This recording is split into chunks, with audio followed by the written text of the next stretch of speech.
हर हर महादेव। तो आज हम शिव पुराण का चौथा, पांचवा और छठा अध्याय करेंगे। तो पौष मास में जरूर सुनिए ये सारे शिव पुराण के अध्याय।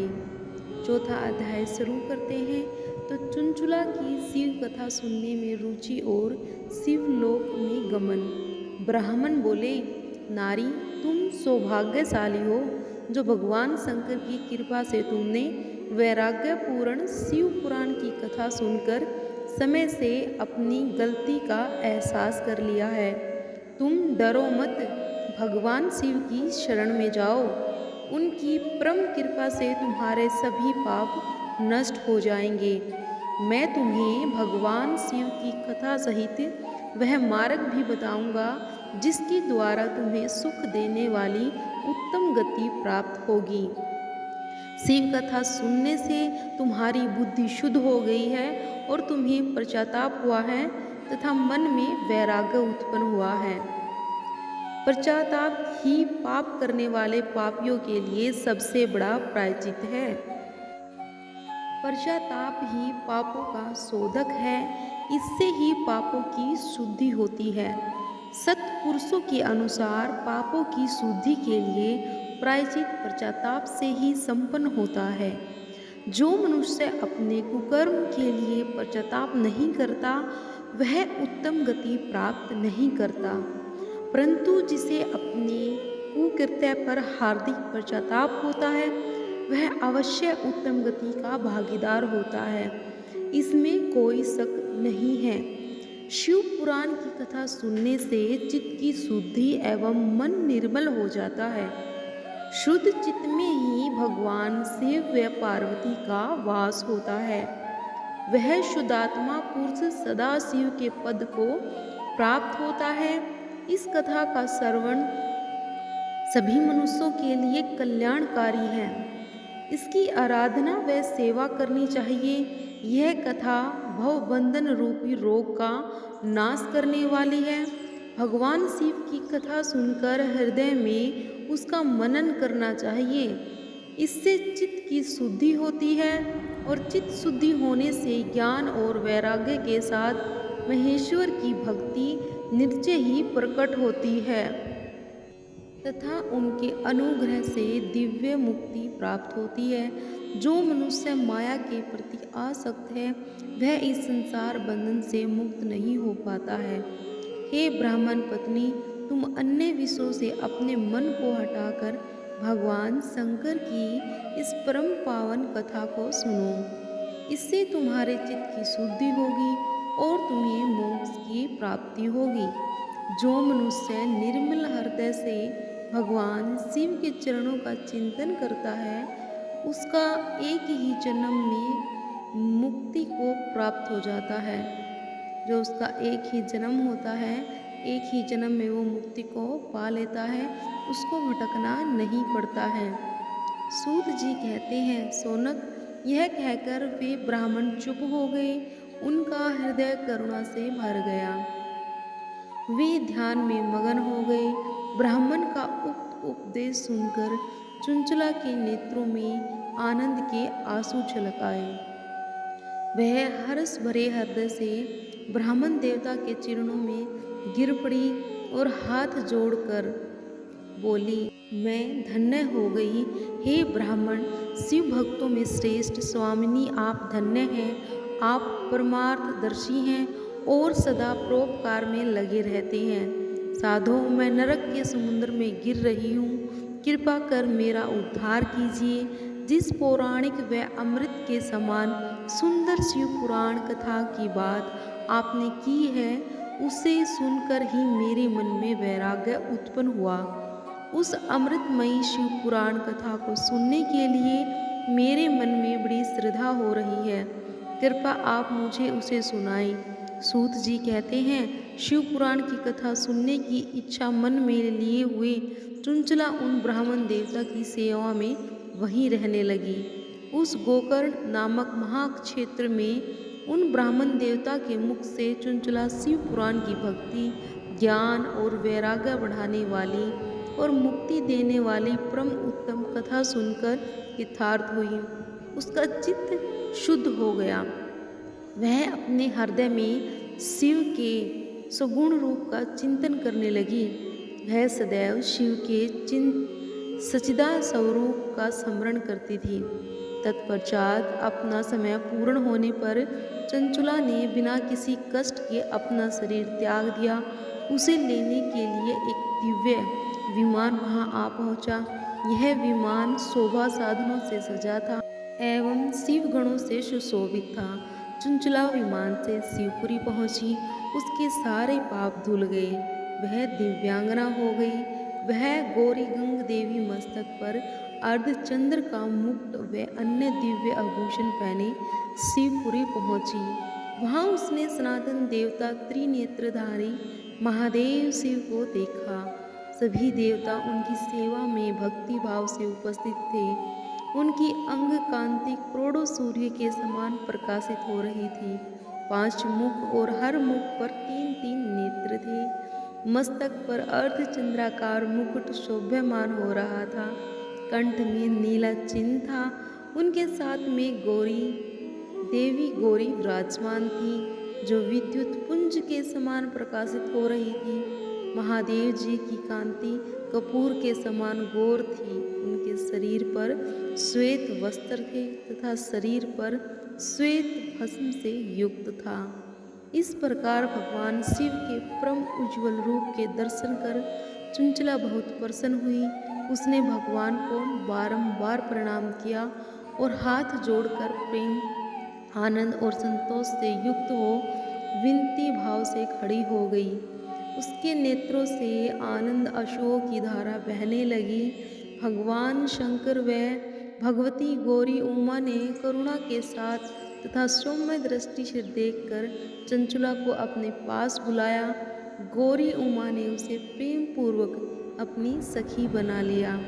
चंचुला सुखपूर्वक भगवान शिव के धाम में उमा देवी की सखी के रूप में निवास करने लगी।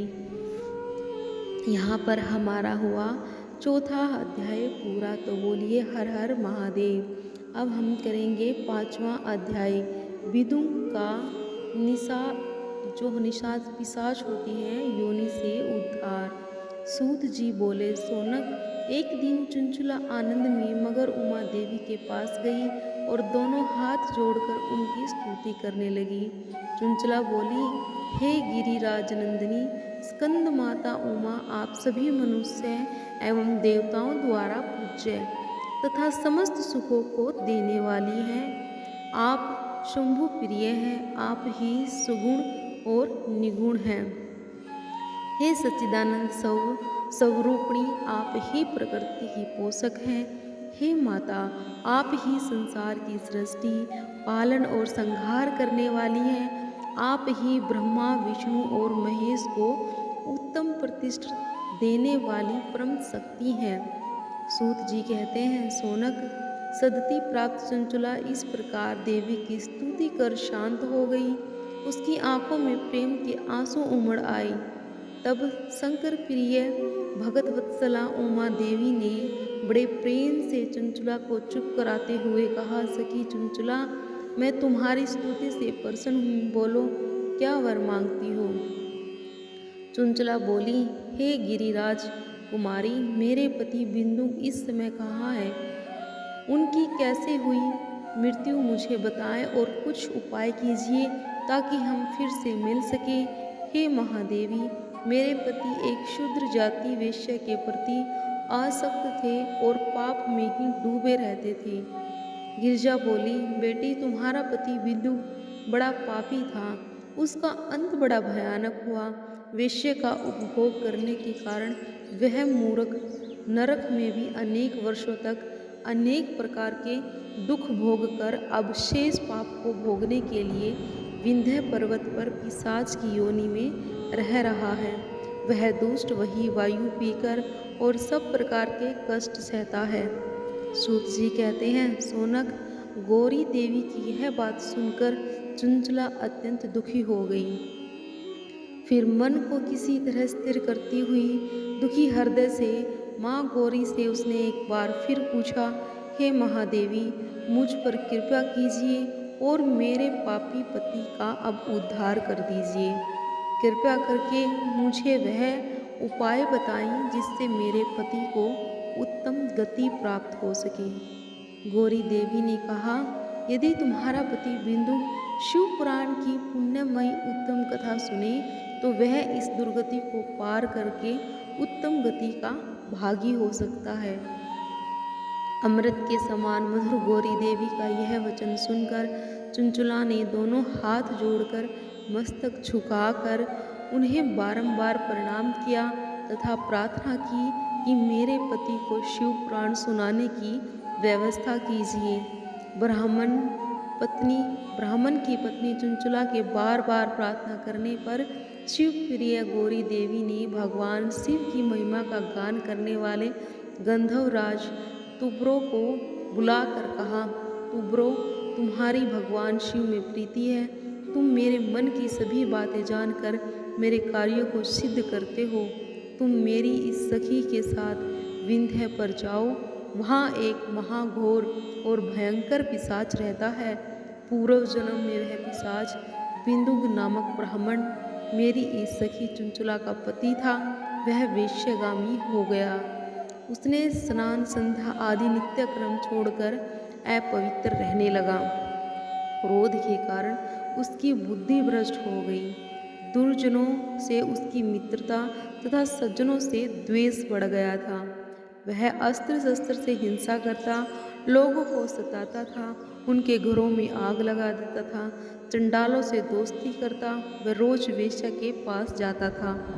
पत्नी को त्याग कर दुष्ट लोगों से दोस्ती कर उन्हीं के संपर्क में रहता था। वह मृत्यु तक दुराचार में फंसा रहा। मृत्यु के बाद उसे पापियों के भोग स्थान यमपुर ले गए और वहाँ घोर नरक को सहकर इस समय वह विंध्य पर्वत पर पिशाच बनकर रह रहा है और पापों का फल भोग रहा है। तुम उसके सामने परम पुण्यमयी पापों का नाश करने वाली शिव पुराण की दिव्य कथा का प्रवचन करो। इस कथा को सुनने से उसका हृदय सभी पापों से मुक्त होकर शुद्ध हो जाएगा और वह प्रेत योनि से मुक्त हो जाएगा। दुर्गति मुक्त होने पर उस बिंदुक नामक पिशाच को विमान पर बिठाकर तुम भगवान शिव के पास ले जाना। सूत जी कहते हैं, सोनक, माँ उमा का आदेश पाकर गंधर्वराज तुब्रो प्रसन्नतापूर्वक अपने भाग्य की सराहना करते हुए चंचुला को साथ लेकर विराजमान हुए विमान में और पिशाच के निवास स्थान विंध्य पर्वत पहुँच गई। वहाँ पहुंचकर उसने उस विकराल आकृति वाले पिशाच को देखा। उसका शरीर विशाल था, उसकी थोड़ी बड़ी थी। वह कभी हंसता, कभी रोता और कभी उछलता था। महाबली तुब्रो ने बिंदुक नामक पिशाच को पासों से बांध लिया। उसके पश्चात तुब्रो ने शिव पुराण की कथा वाचने के लिए स्थान तलाश कर मंडप की रचना की। शीघ्र ही इस बात का पता लोगों को चल गया कि एक पिशाच के उद्धार हेतु देवी पार्वती की आज्ञा से तुब्रो शिव पुराण की अमृत कथा सुनाने विंध्य पर्वत पर आया है। उस कथा को सुनने के लोभ से बहुत से देव ऋषि वहाँ पहुँच गए। सभी को आदरपूर्वक स्थान दिया गया। पिशाच बिंदुक को पासों में बांधकर आसन पर बिठाया गया और तब तुब्रो ने परम उत्तम शिव पुराण की अमृत कथा का गान शुरू किया। उसने पहले विंध्येश्वर संहिता से लेकर 7वीं वायु संहिता तक विष्णु पुराण की कथा का स्पष्ट वर्णन किया। सातों संहिताओं सहित शिव पुराण को सुनकर सभी श्रोता कृतार्थ हो गए और परम पुण्यमय शिव पुराण को सुनकर पिशाच सभी पापों से मुक्त हो गया और उसने पिशाच शरीर का त्याग कर दिया। शीघ्र ही उसका रूप दिव्य हो गया। उसका शरीर घोर वर्ण का हो गया। शरीर पर श्वेत वस्त्र एवं पुरुषों की आभूषण आ गई। इस प्रकार दिव्य देहधारी होकर बिंदुक अपनी पत्नी चंचला के साथ स्वयं भी भगवान शंकर का गुणगान करने लगा। इस दिव्य रूप में देखकर सभी को बहुत आश्चर्य हुआ। उसका मन परम आनंद से परिपूर्ण हो गया। सभी भगवान महेश्वर के अद्भुत चरित्र को सुनकर कृतार्थ हो गए। उनका यशोगान करते हुए अपने अपने धाम को चले गए। बिंदुक अपनी पत्नी चंचला के साथ विमान में बैठकर शिवपुरी की ओर चल दिया। महेश्वर के गुणों का गान करते हुए बिंदुक अपनी पत्नी चंचला व तुबरू के साथ शीघ्र ही शिवधाम पहुंच गया। भगवान शिव व देवी पार्वती ने उसे अपना पार्षद बना लिया। दोनों पति पत्नी सुखपूर्वक भगवान महेश्वर एवं देवी गौरी के श्री चरणों में अविचल निवास पाकर धन्य हो गए। तो बोलिए हर हर महादेव। हमारा 5वां अध्याय पूरा हुआ।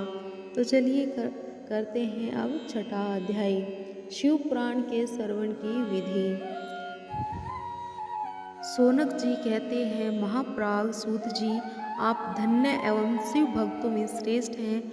हम पर कृपा कर हमें कल्याणमयी शिव पुराण के श्रवण की विधि बताएं, जिससे सभी श्रोताओं को संपूर्ण उत्तम फल की प्राप्ति हो। सूत जी ने कहा, मुझे शौनक, तुम्हें संपूर्ण फल की प्राप्ति के लिए मैं शिव पुराण की विधि सविस्तार बताता हूँ। सर्वप्रथम किसी ज्योतिष्य को बुलाकर दान से संतुष्ट कर उसे कथा का शुभ मुहूर्त निकलवाना चाहिए।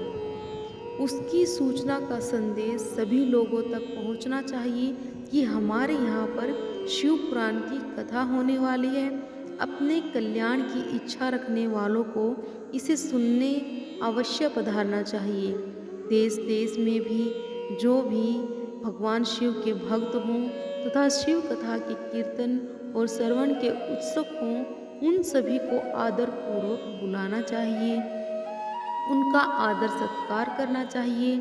शिव पुराण सुनने के लिए मंदिर, तीर्थ, वन प्रांत अथवा घर में ही उत्तम स्थान का निर्माण करना चाहिए। केले के खंभों से सुशोभित कथा मंडप तैयार कराएं, उसे लंबे और फल पुष्प सुंदर चंदेवे से अलंकृत करना चाहिए। चारों कोनों पर ध्वज लगाकर उसे विभिन्न सामग्री से सुशोभित करें।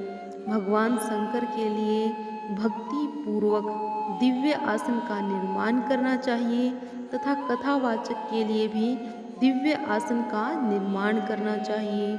नियम पूर्वक तथा सुनने वालों के लिए भी सुयोग आसन की व्यवस्था करें तथा अन्य लोगों के बैठने की भी व्यवस्था करें। कथा वाचने वाले विद्वान के लिए भी व्यवस्था करें। संसार में जन्म तथा गुणों के कारण बहुत से गुरु होते हैं, परंतु उन सब में पुराणों का ज्ञाता ही परम गुरु माना जाता है।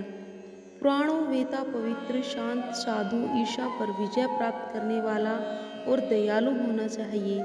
ऐसे गुणी मनुष्य को इस पुण्यमयी कथा को वाचना चाहिए। सूर्य उदय से 3:30 पहर तक इसे वाचने का उपयुक्त समय है। मध्यकाल में 2 घड़ी कथा बंद रखनी चाहिए ताकि लोग मल मूत्र का त्याग कर सकें। जिस दिन से कथा शुरू हो रही है उससे एक दिन पहले व्रत ग्रहण करें और कथा के दिनों में प्रातःकाल का नित्य क्रम संक्षेप में कर लेना चाहिए। वक्ता के पास उसकी सहायता हेतु एक विद्वान व्यक्ति को बैठाना चाहिए जो सब प्रकार के संशयों को दूर कर लोगों को समझाने में कुशल हो। कथा में आने वाले विघ्नों को दूर करने के लिए सर्वप्रथम गणेश जी का पूजन करना चाहिए। भगवान शिव पुराण की भक्ति भाव से पूजा करें। तत्पश्चात श्रोता तन मन से शुद्ध होकर आदर पूर्वक शिव पुराण की कथा सुने। जो वक्ता और श्रोता अनेक प्रकार के कर्मों से भटक रहे हों, काम आदि 6 विकारों से युक्त हों, वे पुण्य के भागी नहीं हो सकते। जो मनुष्य अपनी चिंताओं को भूलकर कथा में मन लगाते हैं, उन शुद्ध बुद्धि मनुष्यों को उत्तम फल की प्राप्ति होती है। तो यह हमारा 6ठा अध्याय पूरा हुआ। तो बोलिए हर हर महादेव।